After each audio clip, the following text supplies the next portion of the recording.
दूसरे दिन हम मंचन करने जा रहे हैं नाटक कफन का। बस कुछ ही समय के उपरांत जैसे ही हमारे मुख्य अतिथि सभागार में उपस्थित होते हैं, हम आज की प्रस्तुति की ओर चलेंगे। तब तक आप बने रहें हमारे साथ। मुख्य अतिथि महोदय के आगमन के साथ ही आज का ये कार्यक्रम, आज की ये संध्या हम आपको ले चलेंगे नाट्य प्रस्तुति की ओर। विगत 20 वर्षों का ये लंबा सफर है कोयलखी नाट्य संस्था का।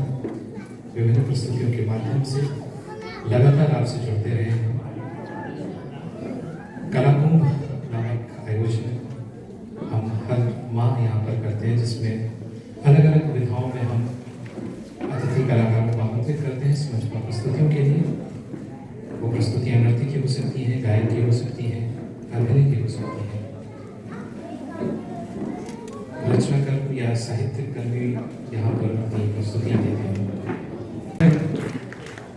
कार्यक्रम की विशिष्ट अतिथि आदरणीय मैडम सुषमा अग्रवाल जी के स्वागत और अभिनंदन के लिए मैं आमंत्रित कर रहा हूँ गीता माधवानंद जी को आए और पुष्पगुच्छ सौंपकर आदरणीय मैडम का इस कार्यक्रम में विधिवत स्वागत और अभिनंदन करें।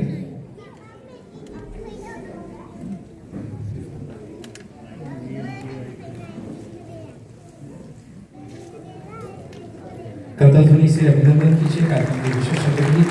विशेष तौर पर आज लगातार दूसरे दिन हमारे बीच अपनी गरिमामय उपस्थिति के साथ राज सभी की उपस्थिति के आलोक में अब मैं अधिक विलंबना करते हुए सीधे प्रस्तुति की ओर चलता हूँ।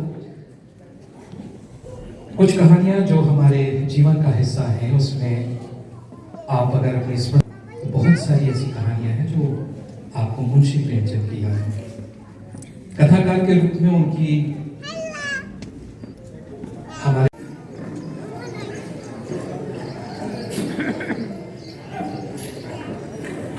गाइस कफन शुरू हो गया है नाटक।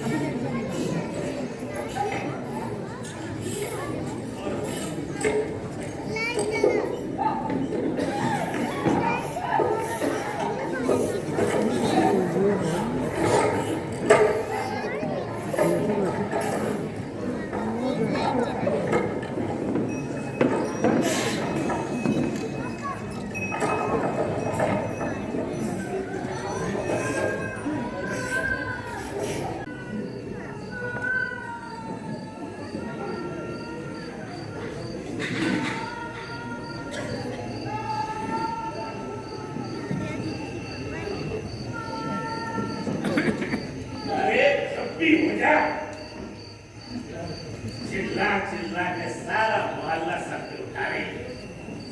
औरत है, बच्चा होने में तकलीफ होती है। पेट में अल्लाह एक दाना काम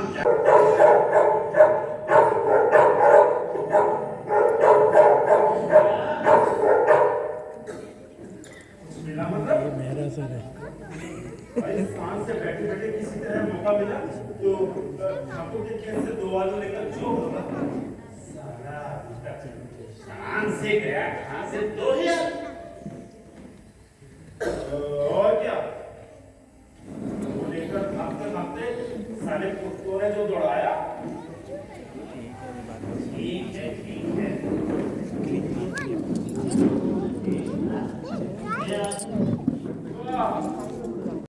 याद यदि बच्चा हो गया तो उसे भी कुछ ना कुछ देना होगा कि नहीं? आय हाय आय, बच्चा होने के बाद बहनियां क्या खाएगी, इसकी फिक्र में भगवान को चैन। हमारी तो कोई बहनियां थी नहीं, तू तो आकाश से करता है ना साला। ना जाने किसका बाप। चुप चुप कर दे, मैं कसम निकाल निकाल निकाल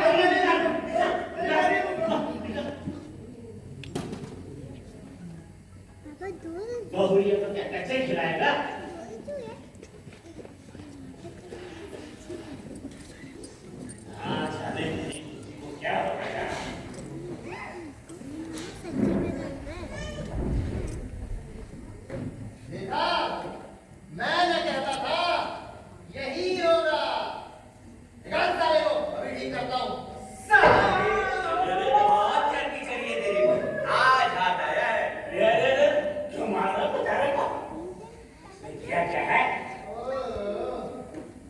किया है।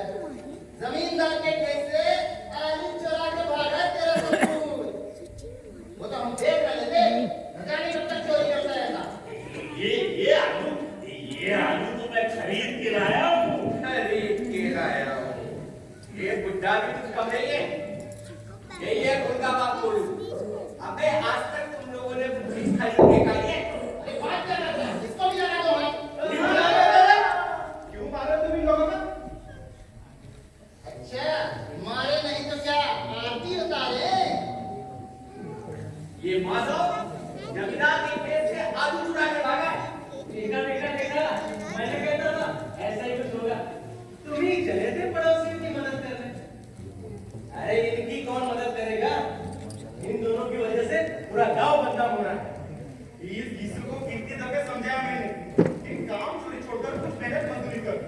करते हैं काम करवाकर कोई मजदूरी नहीं देता है। अबे कहाँ से देगा? तू एक दिन काम करता है तो 3 दिन आना। और ये माधव, इससे बड़ा काम हो तो ढूंढे नहीं मिलेगा। वो इसको काम पे लगा भी दे तो आधा घंटा काम करता है और घंटा भर बैठ के चिलम पीता है। और कहीं घर में मुट्ठी भर अनाज हुआ तो फिर इनके लिए काम करने की कसम है। तो फिर खाते क्या है? ये जो चुरा कर लाया है, रोज रोज तो आपको मिलेंगे नहीं। जब 2-4 खाते हो जाएंगे तब जाकर घीसू महाराज अपनी कंचन काया को कष्ट देंगे। तब पेड़ पर चढ़ेंगे और लकड़ियां तोड़ेंगे और फिर उसके बाद इनके होनहार सुपुत्र लकड़ियां बाजार में बेचकर पैसे लाएंगे। और जब तक इनके पास पैसा है, इनसे बड़ा रईस पूरी दुनिया में नहीं होता। अपने यहाँ काम की कौन सी कमी है? अगर आदमी मेहनती हो तो 50 काम है, 50। मेहनती आदमी के लिए 50 काम है ना, पर इनको मेहनत क्या करनी है? इनको तो आदमी तभी काम कर बुलाता है जब 2 आदमियों से एक आदमी में काम करवाना रहता है। अरे जरा घर की हालत है। 2-4 बर्तनों के सिवा कुछ नहीं है घर में। बड़े चीजड़े पहन के घूमते रहते हैं। बार-बार कर्जे में बंधा, लेकिन उसकी कोई चिंता नहीं। इन्हें मारो, इन्हें गाली दो, इन्हें कोई फर्क नहीं पड़ता। जब भूख से तड़पते हैं तो देखा ही, पर क्या करें? ये मालूम होते हुए कि दिया हुआ पैसा लौट कर नहीं आएगा, इसलिए हम लोग कुछ न कुछ मदद कर ही रहते हैं। अरे घीसू, तूने तो इस शराब खोरी में अपने 60 साल निकाल दिए। चल, किया सो किया, कम से कम इस माधव को तो समझा देना। ये माधव ये क्या समझेगा? ये तो अपने बाप से भी 4 कदम आगे इसी के रास्ते कदम पर चलता है ये। अरे वो तो भला हो भगवान का। इस यीशु के घर वाले को पहले उठा लिया, वरना यीशु की हरकतों से तंग आकर खुद ही फांसी लगा ली। अरे इनका दोष नहीं है, शादी कुछ ऐसी। अब इन आलू का क्या करें हम? छोड़ दो ये, और पेट भर जाएगा इनका। चल।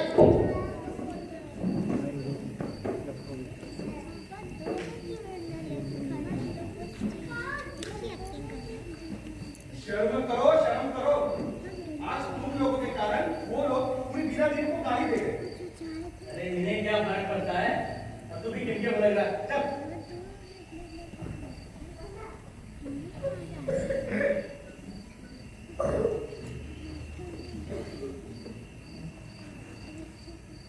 दादा, सालों ने मारा तो बहुत, पर चलो अभी तो छूट गए। अरे माधव, इसी को कहते हैं जब अल्लाह ने खाने को तो काहे नहीं कमाने को।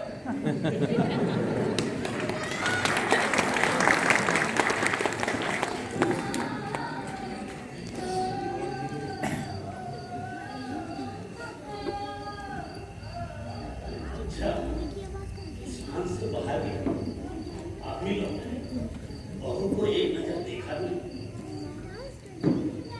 मालूम होता है बच्चे के दिन सारा दिन हो जाता।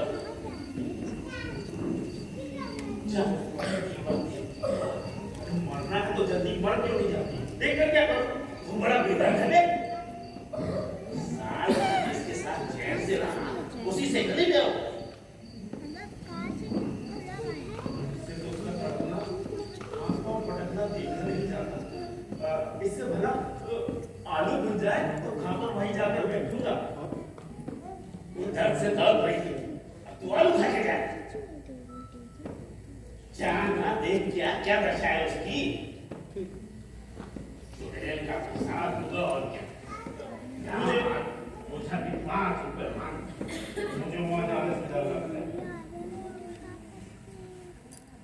दर्द इस बात का मैं तो यहाँ पूरी जाकर देख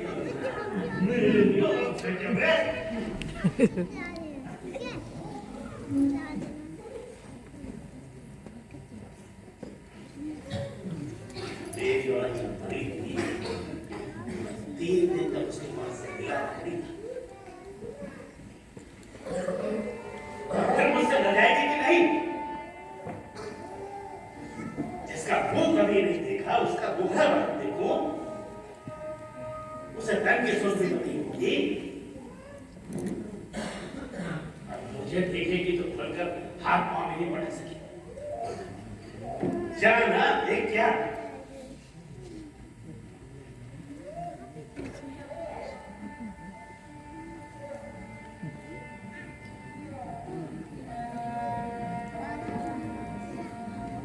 आलू की चिंता है हमारी। मैं उल्टे पांव जा रहा है, गिर पड़ेगा, सीधे जा। लगता आलू बन गया। बन गया,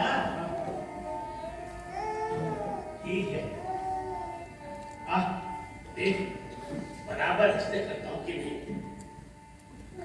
जा, उसने क्या किया?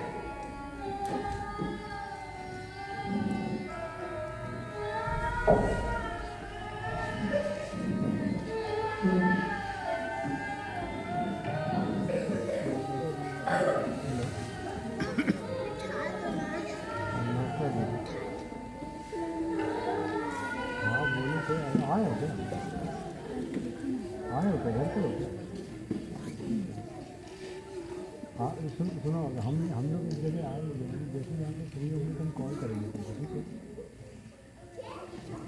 हाँ, 1 घंटा लग जाएगा, है ना? हम लोग जैसे पहुँचेंगे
ठहरा। यदि गलती से छूट गया तो प्रेम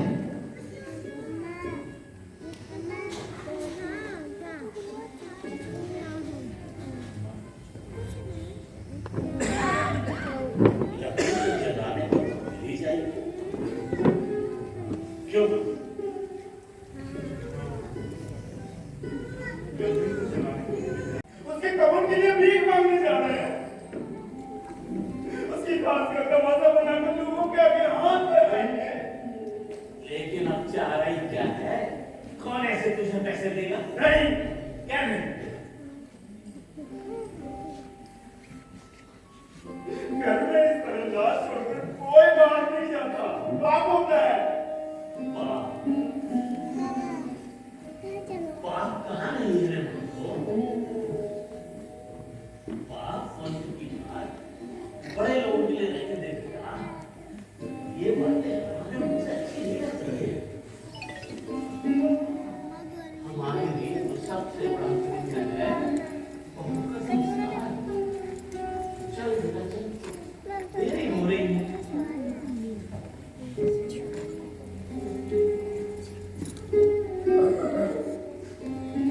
दरवाजा पे आओ। नहीं ना नहीं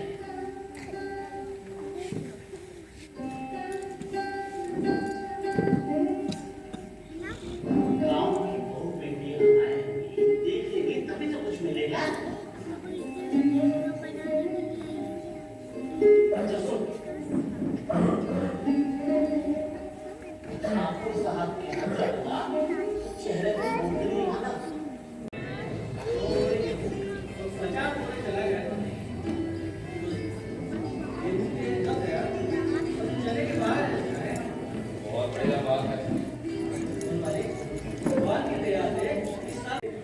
काम करना आने के लिए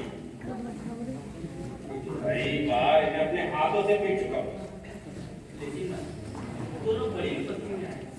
ये लोग विपत्ति में ही आते हैं, वरना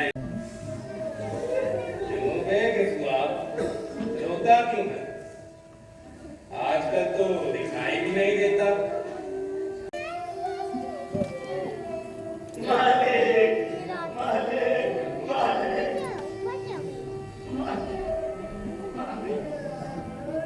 ईश्वर भी न जाने क्या क्या। चल हो जाएगी।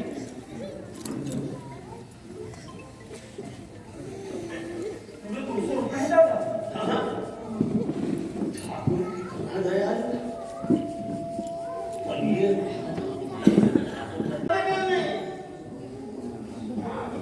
वही देंगे जिन्होंने अब की बात,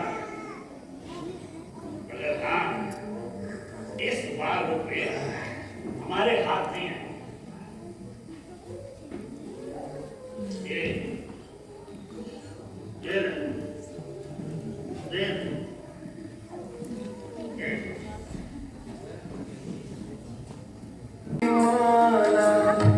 तीन लोक भर मारे ठगनी क्या नैना झमकावे ठगनी क्या नैना झमकावे भैंस पहनी आशिक चू भैंस पहनी आशिक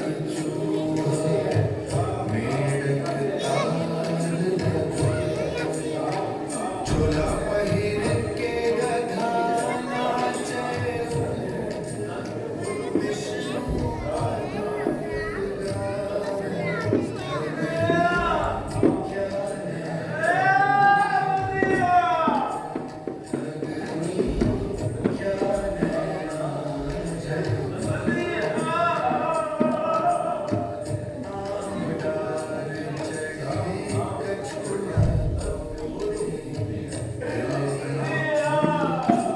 से थोड़ा सा मार खा गए हैं योगेश घूमर का। पहले भी आपने इन्हें बहुत सारे मंचों में देखा है। और अगले क्रम पर मैं परिचय रख दूँ सचिन मरकाम वो जमींदार की भूमिका में आपने देखा रविकांत पांडे जी को। ग्रामीण जो भूमिकाएं हैं उसमें रूपेश महाजन जी। तोताराम की भूमिका में आपने देखा हमारे भाई नरेंद्र मेश्राम जी को। इसके बाद जो केंद्रीय दो भूमिकाएं हैं घीसू और माधव की, तो आपको पहले असल में जो घीसू का किरदार कर रहे हैं नाम उनका माधव है लेकिन आज जो किरदार किया है माधव का वो गोपाल बेहरा जी और अकलमान्यता की पराकाष्ठा को जीने वाले माधवानंद जी घीसू के पात्र में। इसके बाद आपने देखा हेमलता मार्गो जी। प्रथम मंचन है आज एक बड़े नाटक में। आपने और बहुत सारी भूमिकाएं में देखा है, नृत्य में, नुक्कड़ नाटक में। आज पहली बार मंच पे अलग भूमिका में आप सामने आई, बहुत बहुत स्वागत। उनके बारे में जो आप देख रहे हैं ये पेशे से डेंटिस्ट क्वालिफाइड डॉक्टर श्रद्धा मेहरा जी। आमतौर पर दांत खट्टे करने के लिए पैसे लेती हैं, लेकिन अभी उन्होंने सोचा है कि अभी मैं भी सबके दांत खट्टे करूं, तो आपका भी ये पहला मंचन है, इसलिए उनका भी बहुत बहुत स्वागत और अभिनंदन। उसके बाद उत्कर्ष, आप भी पहली बार हमसे जुड़े। योगेश जी उसके बाद में और लोकेश माथनकर आप देखते रहते हैं विभिन्न भूमिकाओं में। तो ये थे वो पात्र जिन्होंने आज इस मंच पर 1980 से लगातार नाट्य प्रस्तुतियों के साथ आपके बीच में आते रहे। और अब मैं करबद्ध प्रार्थना करता हूँ कार्यक्रम के मुख्य अतिथि परमात्मा श्री शैलेश परिवार से मंच पर आए और आज के इस मंचन के विषय में जो भी उनके रोजगार है उससे हमें अनुग्रहित करें। कर्ता ध्वनियों के बीच कार्यक्रम के मुख्य अतिथि वो भी प्रबंध कार्यक्रम परमात्मा श्री शैलेश परिवार से। धन्यवाद सभी को मेरा नमस्ते। नाटक के बारे में और बाकी सब चीज़ों के बारे में, भूमिका के बारे में शीर्ष ने सब कुछ बता ही दिया है। मैं जितने भी यहाँ दर्शक, खुशी है मुझे देखकर कि आज हाउसफुल या कुछ लोगों के लिए बैठने को जगह नहीं है, क्योंकि एनकरेजमेंट होता है। आप लोग अच्छी संख्या में आए, आपको बहुत बहुत धन्यवाद। मैं आप लोग सबकी ओर से इस पूरी टीम को बहुत बहुत धन्यवाद देता हूँ और वो बधाई के पात्र हैं। उन्होंने इतना सुंदर मंचन किया, इतनी